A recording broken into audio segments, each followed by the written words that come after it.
Roham, thank you so much for doing this. You're the CEO, as the voice of God said, you're the CEO of Dapper Labs, which is the creator of some other kind of recognizable brands. You've got NBA Top Shot, which is, of course, this NFT kind of digital collectibles of insane moments and maybe some even mundane moments, from the NBA. You've got CryptoKitties and several other gaming and Web3 companies, platforms.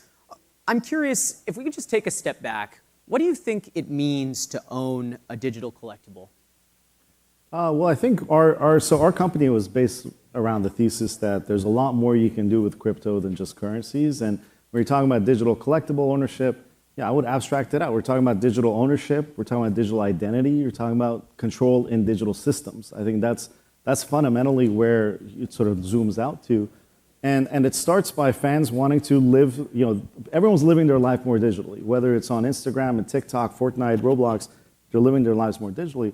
And sports fans in particular want to connect with their sport through ownership. It's been part of fandom since the very beginning of sports. And in fact, expressing identity through ownership has been part of humanity since the very beginning of collecting seashells on the beach and kind of stringing them together into a necklace. And I think that's what it's about. The reason we created this company is we think digital identity should be expressed in open environments, not in sort of closed social networks or closed systems. And in an AI-based world, that's even more important because everybody can become a creator. And when it comes to a creator or our partners like the NBA, the NFL, or Disney, they recognize that in an open system, they're the ones in control. They have a direct relationship with their fans. Their fans buy the stuff from them. They buy it from us as a manufacturer the same way they can buy a jersey from a store. But the asset itself then belongs to the fan. And versus in sort of the legacy digital systems, you buy something digital inside Fortnite, it's going to stay in Fortnite forever.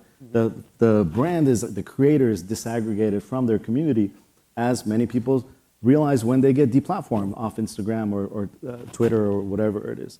And so those fundamental building blocks of NBA Top Shot and all our other products, it's authenticity, provenance, digital community, connecting people, but in open ways that are auditable, trackable, possible to build on by other developers, and for a creator or a brand, way that they can trust it, and make sure that they can always get their economics from it. That's very important, rather than kind of these closed digital systems. So I kind of bring it all the way back to that. But for our fans, it's just they're living their lives digitally. They just want to have the same fun as ripping packs, trading with their friends, completing sets, expressing their fandom. They do that stuff in the physical world. They just want to do it in a place where they're spending most of their time. I'm really curious. I remember paying a lot of attention to this during the pandemic. In 2021, it really seemed like if you were an NBA fan, this was something that was very visible to you. A lot of the most famous, the best NBA players were on there. They were collecting Top Shots themselves. Kevin Durant became one of your investors. There were, people they were trying to trading, like even NBA fans, or players like Tyrese Halliburton were kind of trading, some of these moments, which is pretty cool and was pretty cool to kind of witness, and kind of watch kind of play out across the platform. But I'm really curious what has changed since then, because I feel like there was a big moment, and at some point it seemed like when people were indoors more. Now it seems like some of that energy has moved to other places. But I'm curious what's changed. Well, if you think about it, the whole category that the product is based on was born at that exact same time. This category is 5 years old. And when it comes to, you mentioned digital collectible, I just think of it as digital trading cards. That's the product we're building. And fans collect things physically. They want to collect things digitally. They connect with each other more digitally today than they do physically. But the product we had built back then, there's really only 2 things you could do on NBA Top Shot in 2021. Buy and sell. That's it. It was a very simple product, but it kind of, the people that loved it, the people that engaged with it the most and drove some crazy high numbers were a lot of those early adopters. They wanted that speculative fun, to your point, where people stuck indoors.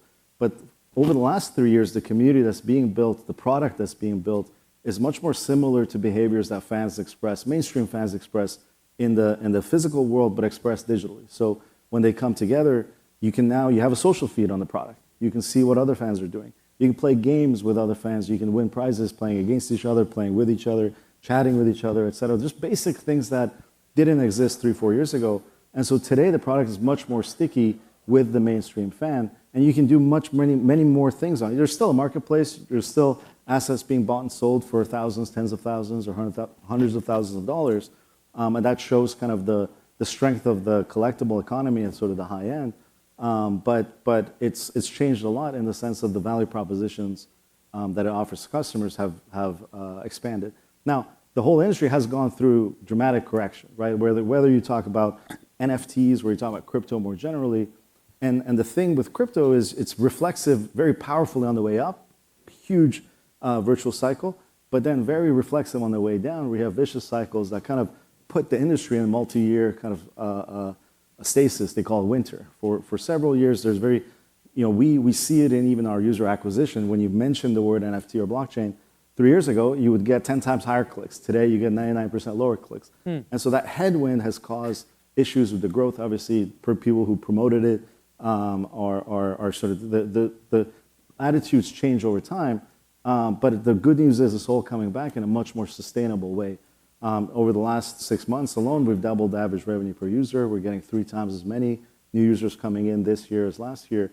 And again, the product's much more sticky. So if you think about the ways we're going to integrate within the fan experience, we want to be everywhere the fan is. And anything you do in the worlds of NBA, NFL, Disney, whether physical or digital, we want you to get rewarded inside of our product. And the status that you gain within our product by kind of investing in your fandom, we want to make sure is rewarded in these other ecosystems. So why do you think that users came back if, like you said, search, getting search traffic into this stuff has kind of plummeted? Why do you think some of those users came back? Why is it growing? Is it that they're playing more games inside? Is it this kind of social? Is it that it's a social media platform? Our two biggest sources of users right now are coming either directly through the NBA app. So if you go sign up for NBA ID, you get your first NBA Top Shot pack. Those users are very valuable. They still have to kind of dig to find it inside the product, but that's been a very valuable source of users. And the second most valuable source of users was during the NFL season. Many of the games, at least one every week, you went to that game, you got a digital collectible from that same game. So it was much more integrated into the fan journey, and they kind of got introduced to that concept of, hey, these are digital things, I can save them over time, I can maybe sell them on the marketplace. Those users, incredibly sticky as well. More recently, there's been some influencers that are starting to talk about it, small scale folks, 50,000, 100,000, 200,000 followers. But those users have also been very sticky because they're coming in through kind of personal referrals and stuff like that. I see. So we're in DC, and you've recently been lobbying on a bill which was described to me as protecting against future overreach to define all Web3 products as securities. I'm curious, is that an accurate description of kind of what you're pushing for? Well, I mean, the fight that Dapper Labs has fought since the very beginning, and in the US, EU, abroad, is just drawing that distinction between, hey, crypto for financial use cases, which we still support regulation there in terms of stablecoin bill, market structure bill, fantastic, bring that clarity. But we're trying to carve out this road of, hey, we're just building consumer products here.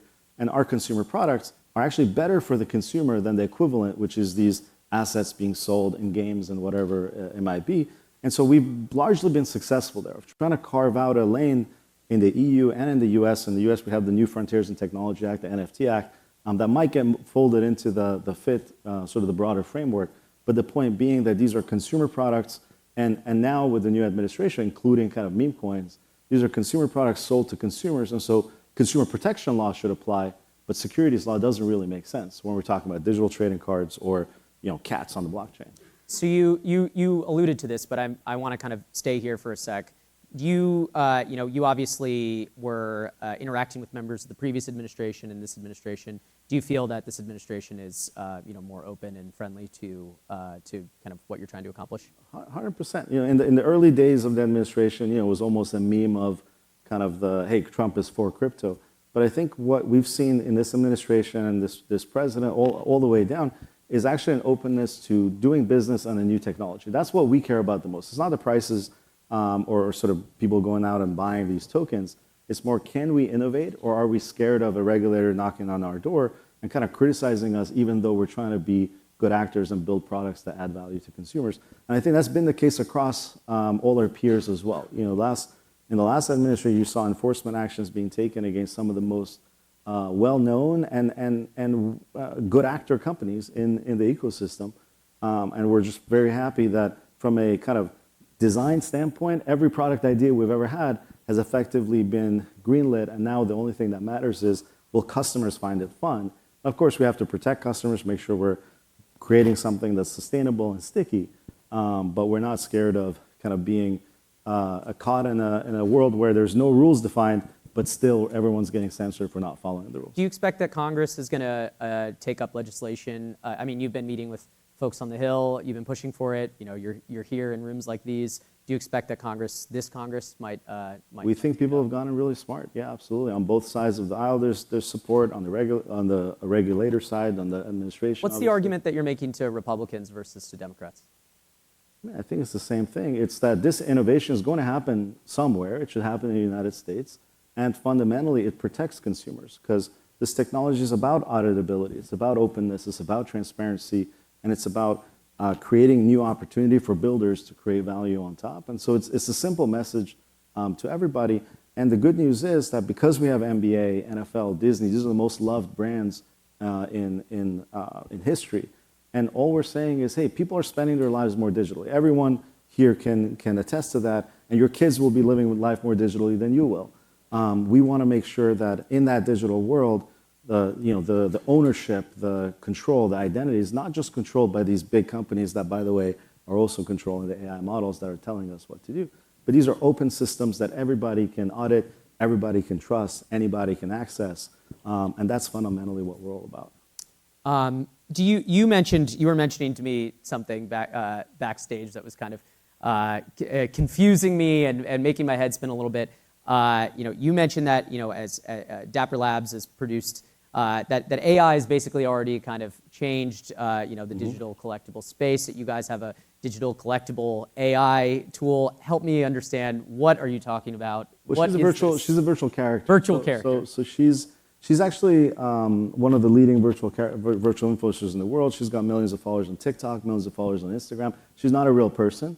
When she was originally created, she had a whole team that was motion capture studio, video editors, etc. Today, she's fully AI powered. But what's not as interesting is what we can do with AI and sort of powering her. It's more the power that we can turn over to her community and make sure that she's really speaking in the voice of her community, because we can actually get out of the way and she can become a character that responds. Who is her community, though? I do know who is following virtual influence. You've got, I believe you that virtual. That's a wide-ranging answer. Yeah. Depends what kind of virtual influencer. Yeah. Okay. So explain it to me. Her community. I mean, she started. It's Gen Z, Gen Alpha, and she tries to be very relatable to little girls, especially. And you'd be surprised that a digital character in a digital world can make people open up a lot more than a physical, than sort of the real world. In a lot of ways, she can have shared experiences with different kinds of communities. And the sort of the connections she creates with people helps them open up, them discover themselves, them express themselves in a new way. And so she's trying to be the voice of, obviously sanity and sort of, maintaining kind of cohesion in a very brittle kind of world. But she's going to take up some health causes. She's going to try and educate folks around in ways that I think that generation will understand more. Now, in terms of like who's interacting with virtual characters, you've got a broad range, but you're going to be living in a world where you can learn from anyone you want to learn from, whether that's a real person, whether that's a person in history, whether that's or whether that's a character that represents you in a way that a real person kind of couldn't, because that person's fully virtual. That person is not bound by the same limitations that we all are. And thanks to AI, the conversations you have with that individual will eventually be as real as the conversations you and I are having together now. Well, that sounds fascinating. Hopefully they can't come and replace stage moderators, but we'll have to leave it there because we're almost done. Thank you so much. Thank you for having me. Yeah, appreciate it.